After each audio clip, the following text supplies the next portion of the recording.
असद साहब से ज़रूर एक चीज़ जानना चाहूँगा। असद साहब, अब हम देख रहे हैं कि वज़ीर आज़म जो हैं वो मुख्तलिफ़ ममालिक भी जा रहे हैं। हाल ही में रशिया का उनका जो रशियन नायब वज़ीर आज़म से उनकी मुलाकात हुई और तमाम तर मुफाहमती याददाश्तों पर दस्तखत हुए। प्रीडोमिनेटली नून लीग को कहा जाता है कि ये जो उनकी हुकूमत आती है तो कारोबारी अफराद के लिए नरम गोशा भी रखती है। अब तक की जो जितना भी टेन्योर गुजरा है, नॉट दिस वन बट इससे पहले वाला भी, इस हुकूमत के इक़दामात से क्या कारोबारी तबका मुतमईन नज़र आता है आपको?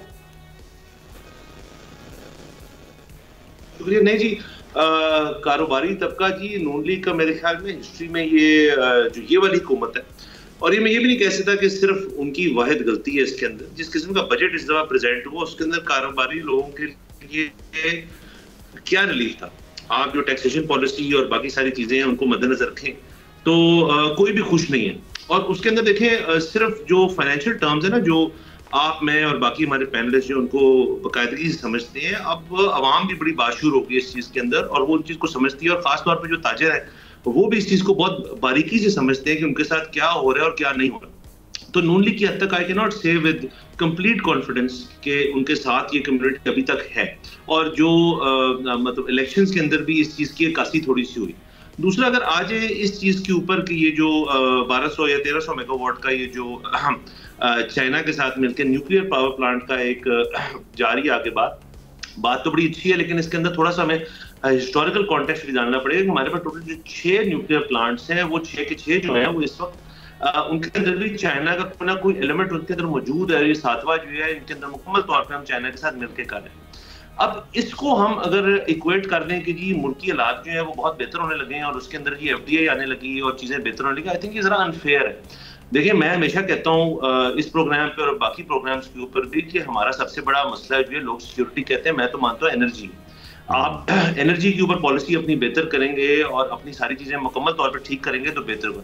उसका ये मतलब नहीं है कि आप अपनी एनर्जी जनरेशन को बढ़ाएं। ये देखें, न्यूक्लियर पावर प्लांट जो लग रहा है इससे IPPs को क्या फर्क पड़ रहा है, इससे कैपेसिटी चार्जेस पे क्या फर्क पड़ रहा है, इससे जो ट्रांसलेटरी जो चीज सारी हो रही है आवाम के ऊपर उससे कोई फर्क नहीं पड़ रहा। ये बेसिकली आपने कुछ मेगावाट जो है मजीद ऐड कर लिए, वो न्यूक्लियर के थ्रू हो, हाइड्रो के थ्रू हो, या वो आप तेल जला के कर लें, तो वो एक ही बात है। तो इसके ऊपर इतना खुश होना और कहना जी हमने बहुत बड़ी चीज कर ली है, ये मेरे ख्याल में जरा अनफेयर है अवाम के साथ। अभी आप 2 हफ्ते पहले चले जाएं तो पंजाब गवर्नमेंट जो है वो 14 रुपए जो है उसका एक रिलीफ दे रहे थे। उसके अलावा जी बिल जो है आपका 10 तारीख को आया करेगा वापस, वो 30 तारीख पे हो गया। इस्लामाबाद में भी खत्म हो गया, लाहौर में भी खत्म हो जाएगा इस महीने से।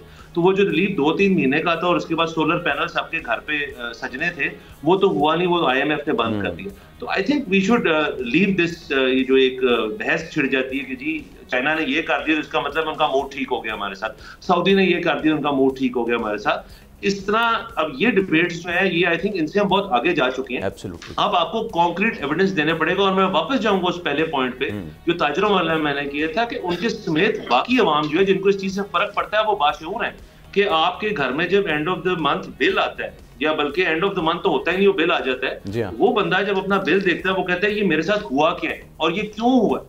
अब उसके अंदर आप कह रहे हैं कि हमने 1200 मेगावाट ऐड कर दिया, सो व्हाट। आप मेरा कैपेसिटी चार्ज जो है, जो टैक्सेशन की एक इतनी लंबी तवील फहरिस्त है, उसके अंदर मुझे कोई रिलीफ दें ताकि मेरा जो एक्चुअल बिल है मैं वो पे करूं, ना कि मैं जी हम जी और पावर प्लांट्स लगा रहे हैं और हम और चीज कर रहे हैं। तो आई थिंक ये चीज उस लिहाज से ठीक है, लेकिन पावर जनरेशन इस वक्त हमारा मसला नहीं है। वो जितनी जनरेट कर रहे हैं वो काफी है, उसको डिस्ट्रीब्यूट कर रहे हैं, उसको एफिशिएंटली डिस्ट्रीब्यूट करें। यही मुआहदा जी आज हुआ होता है किसी चाइनीज कंपनी या किसी और के साथ कि हम आ रहे हैं आपकी ग्रिड स्टेशंस और डिस्ट्रीब्यूशन लाइंस को ठीक करने के लिए। तो मैं आज सबसे पहला होता है लाइन के अंदर जो हुकूमत को सलूट करता है। साहब, और अगर हमें अपनी डिस्ट्रीब्यूशन अगर हमें डिस्ट्रीब्यूशन ठीक करने के लिए भी अगर किसी बाहर मुल्क से करना पड़े मुआहदा, तो फिर मतलब वी शुड सी कि हम कहाँ खड़े हैं। अच्छा, जाहिर शाह चीजें जो इस मुल्क के अंदर है वो किसी बाहर वाले मुल्क से हेल्प लेके ही करते हैं। तो मेरे ख्याल में डिस्ट्रीब्यूशन वाली चीज जो है वो भी हमें अब कर देनी चाहिए। लेकिन ना मैं आपको बताया टोटल 7 प्लांट जो है जी वो लगते हैं, वो भी चाइना के लगे। बिल्कुल। सब्सक्राइब करें और बेल दबाएं ताकि कोई खबर रह न जाए।